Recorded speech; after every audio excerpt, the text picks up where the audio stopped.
कहानी बड़ी दिलचस्प है, गौर से सुनिएगा।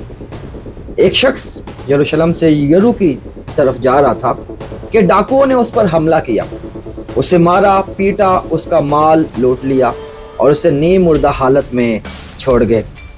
पहले एक काहिन वहां से प्रेज़ द लॉर्ड, मसीह यीशु के अजीम जलाली नाम में आप सबको पास्टर मैथ्यू का अस्सलाम पहुंचे। आज हम खुदावंद के मुकद्दस पाक कलाम में से नेक सामरी की तमसील का असल मतलब देखेंगे कि खुदा का मुकद्दस पाक कलाम क्या सिखाता है।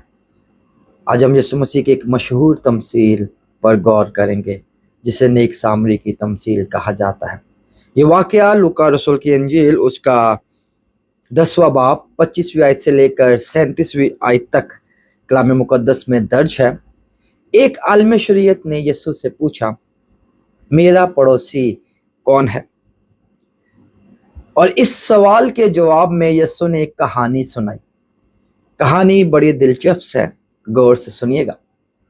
एक शख्स यरूशलेम से यरू की तरफ जा रहा था कि डाकुओं ने उस पर हमला किया, उसे मारा, पीटा, उसका माल लूट लिया और उसे नीम मुर्दा हालत में छोड़ गए।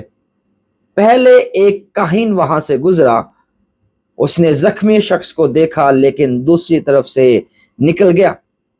फिर एक लावी आया, उसने भी देखा मगर मदद किए बगैर चला गया। आखिर में एक सामरी आया। उस जमाना में यहूदी सामरियों से नफरत करते थे, लेकिन इसी सामरी ने जख्मी शख्स पर रहम किया, उसके जख्मों पर तेल और मैं लगाई, उसे अपने जानवर पर बिठाया, सराय में ले गया और उसकी खिदमत की और उसके तमाम अखराजात भी अदा किए। कलाम मुकद्दस में दर्ज है। फिर यीशु ने पूछा उस अवाम से, उन लोगों से, इन तीनों में हकीकी पड़ोसी कौन साबित हुआ?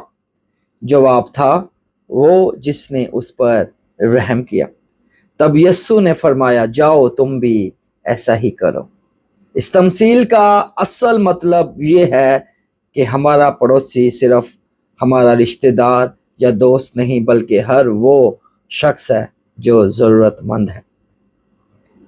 खुदा चाहता है कि हम मजहबी रस्मात से बढ़कर मोहब्बत, रहम और अमली खिदमत को अपनी ज़िंदगी का हिस्सा बना।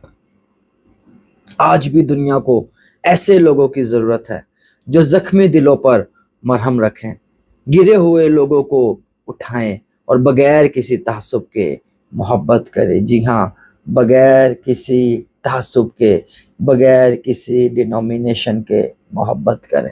याद रखिए, हकीकी ईमान सिर्फ ज़ुबान से नहीं बल्कि ईमाल से ज़ाहिर होता है।